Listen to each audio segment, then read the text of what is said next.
ধর্মের দাবি। আপনাদের অনেকেরই স্মরণ আছে যে আপনারা শিশুকালে উদীয়মান জ্যোতির্ময় সূর্যকে কত আনন্দের সহিতই না অবলোকন করিতেন।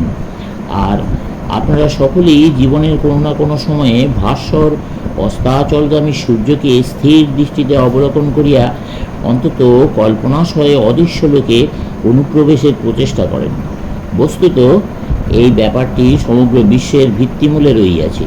অদৃশ্য লোক হইতে উদয় এবং উহাতেই পুনরায় অস্তগমন, অজানা হইতেই সমগ্র বিশ্বের উদ্ভব, পুনরায় অজানার করে অনুপ্রবেশ, শিশুর মতো অন্ধকার হইতে হামাগুড়ি দিয়া আবির্ভূত হওয়া এবং পুনরায় বৃদ্ধ বয়সে হামাগুড়ি দিয়া কোনো প্রকারে অন্ধকারের মধ্যে ফিরিয়া যাওয়া।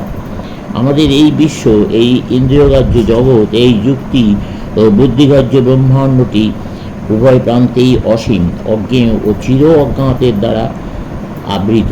অনুসন্ধান, এই অজ্ঞাত সম্বন্ধে অনুসন্ধান চলে, প্রশ্ন এইখানেই চলে, তথ্য এইখানেই রহিয়াছে। ইহার মধ্য হইতে সেই আলোক বিচ্ছুরিত হয় যা জগতে ধর্ম নামে প্রসিদ্ধ। কিন্তু প্রকৃতপক্ষে ধর্ম ইন্দ্রিয়গ্রাহ্য ইহলোকের বস্তু নয়, ইহা অতীন্দ্রিয় স্তরের বস্তু। ইহা যুক্তি বিচারের অতীত, ইহা বুদ্ধিগ্রাহ্য স্তরের অন্তর্ভুক্ত নয়। ইহা এমন একটি প্রত্যক্ষ দর্শন, এমন একটি দৈব প্রেরণা, অজ্ঞাত ও অজ্ঞেয়ের মধ্যে এমন এক আত্মনিমজ্জন যাহার ফলে অজ্ঞেয়কে জ্ঞাত অপেক্ষাও নিবিড়ভাবে জানা যায়, কারণ লৌকিক অর্থে ইহার জ্ঞান সম্ভব নয়। আমার বিশ্বাস মানব মনের এই অনুসন্ধিৎসা সৃষ্টির আদি হইতে চলিয়া আসিতেছে। জগতের ইতিহাসে এমন কোনো সময়ই ছিল না যখন মানুষের বিচার শক্তি ও বুদ্ধিমত্তা ছিল, অথচ এই প্রচেষ্টা, এই অতীন্দ্রিয় বস্তুর অনুসন্ধিৎসা ছিল না। আমরা হয়তো দেখিতে পাইলাম আমাদের এই ক্ষুদ্র বিশ্বে এই মানব মনে একটি ভাবনার উদয় হইল, কিন্তু কোথায় ইহার উদ্ভব হইল তাহা আমরা জানি না, এবং যখন ইহা বিলুপ্ত হয় তখনই বা ইহা কোথায় যায় তাহাও আমরা জানি না। এই ক্ষুদ্র জগৎ ও বিরাট ব্রহ্মাণ্ড একই উৎস হইতে উদ্ভূত হয়, একই ধারায় চলে, একই প্রকার স্তর সমষ্টি অতিক্রম করে এবং একই পর্দায় ঝঙ্কৃত হয়। আমি আপনাদের সম্মুখে হিন্দুদের এই মতবাদ উপস্থিত করিতে চেষ্টা করিব যে ধর্ম বাহির হইতে আসে না, অন্তর হইতে উৎসারিত হয়। আমার বিশ্বাস ধর্ম মানুষের এমনই মজ্জাগত যে যতক্ষণ মানুষ দেহ মন ত্যাগ না করে, চিন্তা ও প্রাণের গতি নিরুদ্ধ না করে, ততক্ষণ ধর্ম ত্যাগ করিতে পারিবে না। যতক্ষণ মানুষ চিন্তা করিতে সমর্থ থাকিবে ততক্ষণ পর্যন্ত এই প্রয়াস থাকিবে, ততদিন পর্যন্ত মানুষের কোনো না কোনো রকম ধর্ম থাকিবেই। এইরূপে আমরা দেখিতে পাই জগতে নানা ধর্মের উৎপত্তি হইয়াছে। এইগুলির অনুশীলনে মানুষ দিশারা হইয়া যায়। কিন্তু অনেকে যদিও মনে করেন যে এই জাতীয় গবেষণা বৃথা, তথাপি বস্তুত ইহা বৃথা নয়। এই বিশৃঙ্খলার মধ্যেও একটি সামঞ্জস্য আছে। এই সকল বেতাল বেসুরের মধ্যেও একটি সঙ্গীতের ছন্দ পাওয়া যায়। যিনি শুনিতে চেষ্টা করেন তিনি সেই ছন্দ শুনিতে পাইবেন। বর্তমান সময়ে সকল প্রশ্নের বড় প্রশ্ন হইল, যদি ইহাই সত্য হয় যে জ্ঞেয় এবং জ্ঞাত বস্তুর উভয় প্রান্তে অজ্ঞেয় এবং সম্পূর্ণ অজ্ঞাত অনন্তের বেষ্টন রহিয়াছে, তবে সেই অজানাকে জানিবার জন্য এত প্রয়াস কেন? কেন আমরা জ্ঞাত বস্তু লইয়াই সন্তুষ্ট থাকিব না? কেন আমরা পানাহার এবং সমাজের মঙ্গল সাধনকল্পে সামান্য কিছু করিয়াই পরিতৃপ্ত থাকিব না? এই ধারণাই সর্বত্র আকাশে বাতাসে ছড়াইয়া আছে। পণ্ডিত অধ্যাপক হইতে আরম্ভ করিয়া অস্পষ্ট ভাষাভাষী শিশু পর্যন্ত সকলেই বলে জগতের উপকার করো। ধর্ম বলিতে এইটুকু বোঝায়, ইন্দ্রিয়াতীত বস্তু সম্পর্কে মাথা ঘামাইও না। এই কথা এত বেশি ক্ষেত্রে বলা হইয়া থাকে যে এখন ইহা একটি অবধারিত সত্যে পরিণত হইয়া গিয়াছে। কিন্তু সৌভাগ্যের বিষয় এই যে আমরা সর্বদা ইহার ঊর্ধ্বে অনুসন্ধান করিতে বাধ্য। এই যে বর্তমান, এই যে ব্যক্ত, তা অব্যক্তের এক অংশ মাত্র। এই ইন্দ্রিয়গ্রাহ্য বিশ্ব যেন সেই অনন্ত আধ্যাত্মলোকের এমন একটি অংশ, এমন একটি খণ্ড যা এই ইন্দ্রিয়গ্রাহ্য চেতন স্তরের মধ্যে প্রসারিত হইয়া পড়িয়াছে। সেই অতীন্দ্রিয় তত্ত্বকে বাদ দিয়া কেবল এই প্রসারিত ক্ষুদ্র অংশকে কীভাবে বোঝা যায় তা ব্যাখ্যা করা সম্ভব। সক্রেটিস সম্বন্ধে কথিত আছে যে এথেন্স নগরীতে একদা বক্তৃতা করিবার কালে তিনি এমন একজন ব্রাহ্মণের সাক্ষাৎ পান যিনি ভ্রমণ দেশে গ্রীসে উপস্থিত হইয়াছিলেন। সক্রেটিস তাহাকে বললেন, মানুষের প্রধান জ্ঞাতব্য বিষয় হইল মানুষ। ব্রাহ্মণ তৎক্ষণাৎ প্রতিবাদ করিয়া বললেন, ঈশ্বরকে না জানিয়া আপনি মানুষকে জানিবেন কীভাবে? এই যে ঈশ্বর, এই যে সদা অজ্ঞেয় সত্তা অথবা পরম তত্ত্ব অথবা অনন্ত বস্তু অথবা নামহীন সত্তা, আপনি তাহাকে যে নামে ইচ্ছা অভিহিত করিতে পারেন, একমাত্র তাকে অবলম্বন করিয়া জ্ঞাত জ্ঞেয় অর্থাৎ এই বর্তমান জীবনের যৌক্তিকতা সম্পূর্ণ ব্যাখ্যা করা বা অবস্থিতির মূল কারণ প্রদর্শন করা সম্ভব। আপনার সম্মুখস্থ যে কোনো অতি জড়বস্তুই ধরুন, যেসব বিদ্যা অতীব জড় বিষয় সম্বন্ধীয় বিজ্ঞান বলিয়া পরিচিত, তাহার যে কোনো একটি, যথা রসায়নবিদ্যা, পদার্থবিদ্যা, জ্যোতির্বিজ্ঞান বা প্রাণী বিজ্ঞান অধ্যয়ন করুন, ক্রমাগত তাহার অনুশীলন করিয়া চলুন, দেখিবেন স্থূল রূপগুলি ক্রমে বিলীন হইয়া সূক্ষ্মে পরিণত হইতেছে। অবশেষে এমন একটি বিন্দু সদৃশ কেন্দ্রে আসিয়া পৌঁছিতেছে, যেখানে আপনি জড় হইতে অজড়ে উপনীত হইবার জন্য একটি বৃহৎ লম্ফ প্রদান করিতে বাধ্য।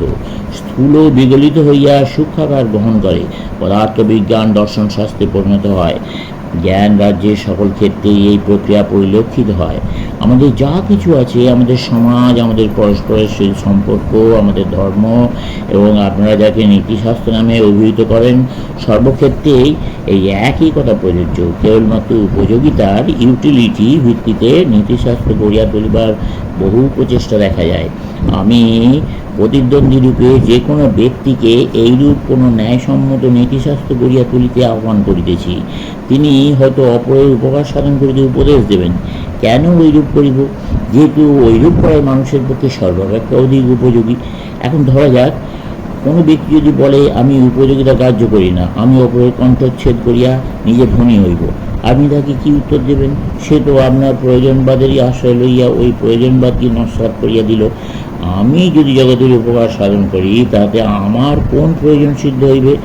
আমি কি এতই নির্বোধ যে অপরের যাতে সুখে থাকিতে পারে তার জন্য পরিশ্রম করিয়া জীবন পাত করিব? যদি সমাজ ব্যতীত অপর কোনো চেতন বস্তু না থাকে, পঞ্চেন্দ্রিয় ব্যতীত জগতে অপর কোনো শক্তি না থাকে, তাহলে আমি নিজেই বা সুখী হইব না কেন? যদি আইন রক্ষীদের করতল হইতে নিজেকে মুক্ত রাখিতে পারি, তবে আমি কেন আমার ভাতৃবর্গের কণ্ঠচ্ছেদ করিয়া নিজে সুখী না হইব? আপনি ইহার কি উত্তর দেবেন? আপনাকে ইহার সমর্থনে কোন উপযোগিতা দেখাইতে হইবে? এইরূপে যখনই আপনার যুক্তির ভিত্তি শিথিল করিয়া দেওয়া হয়, তখনই আপনি বলেন, ওহে বন্ধুঘর, জগতে ভালো করাই ভালো। মানব মনের অন্তর্নিহিত যে শক্তি বলে ভালো হয় ভালো, যে শক্তি আমাদের নিকট অতি সমুজ্জ্বল আত্মার মহিমা প্রকাশ করে, সাধুত্বের সৌন্দর্য, পুণ্যের সর্বমনোহর আকর্ষণ প্রকটিত করে, মঙ্গলের অনন্ত শক্তির পরিচয় দেয়, সেই শক্তিরই স্বরূপ কি? তাকেই তো আমরা ঈশ্বর বলি, তাই নয় কি? দ্বিতীয়ত, এবার আমি এমন এক ক্ষেত্রে আসিয়া পড়িতেছি যেখানে সাবধানে কথা বলিতে হয়। আমি আপনাদের মনোযোগ আকর্ষণ করিতেছি এবং অনুরোধ করিতেছি যাতে আপনারা আমার বক্তব্য শুনিয়া দ্রুত কোনো সিদ্ধান্ত না করিয়া ফেলেন। আমরা এই জগতে উপকার সাধন বিশেষ কিছুই করিতে পারি না। জগতের কল্যাণ করা ভালো কথা, কিন্তু এই জগতের কোনো বিশেষ উপকার আমরা করিতে পারি কি? এই যে শত শত বস্তু ধরিয়া আমরা চেষ্টা করিতেছি, তাহাতে কি খুব বেশি কিছু উপকার করিতে পারিয়াছি? জগতের মোট সুখের পরিমাণ কি বৃদ্ধি করিতে পারিয়াছি? জগতের সুখ সৃষ্টির জন্য নিত্যই অসংখ্য উপায় উদ্ভাবিত হয় এবং এই প্রক্রিয়া সহস্র বছর ধরিয়া চলিতেছে। আমি আপনাদেরকে প্রশ্ন করি, 1 শতাব্দীকাল পূর্বের তুলনায় বর্তমানে মোট সুখের পরিমাণ কি বৃদ্ধি পাইয়াছে? তা সম্ভব নয়। মহাসাগরের বুকে কোথাও না কোথাও গভীর গহ্বর সৃষ্টি করিয়াই উত্তাল তরঙ্গ উঠতে পারে।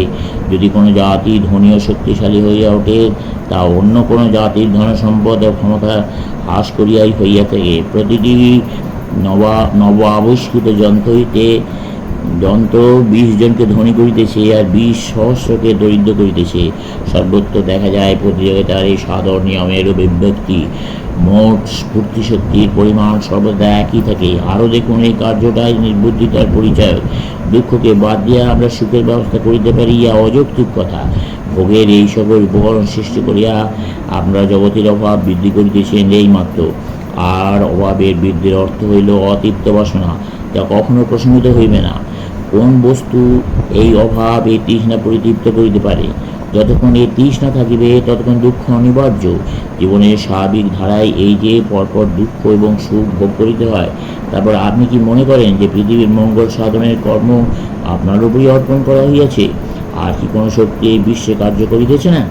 যিনি সনাতন সর্বশক্তিমান করুণাময় চিরজাগ্রত, যিনি সমগ্র বিশ্ব নিদ্রামগ্ন হইলেও নিজে কখনো নিদ্রিত হন না, যার চক্ষু সতত নির্নিমে, সেই ঈশ্বরটি আমার আপনার হস্তে তাহার বিশ্বকে সমর্পণ করিয়া মৃত্যুবরণ করিয়াছেন বা বিশ্ব হইতে বিদায় লইয়াছেন। এই অনন্ত আকাশ যার সদা মিলিত চক্ষু সদৃশ, তিনি কি মৃত্যু কবলিত হইয়া নিশ্চিন্ন হইয়া গিয়াছেন? তিনি কি আর এই বিশ্বের পালনাদি করেন না? বিশ্ব তো বেশ ভালোভাবেই চলিতেছে, আপনার ব্যস্ত হইবার তো কোনো প্রয়োজন নাই। এই সকল ভাবিয়া আপনার দুঃখ ভোগ করিবার প্রয়োজন নাই, চলবে।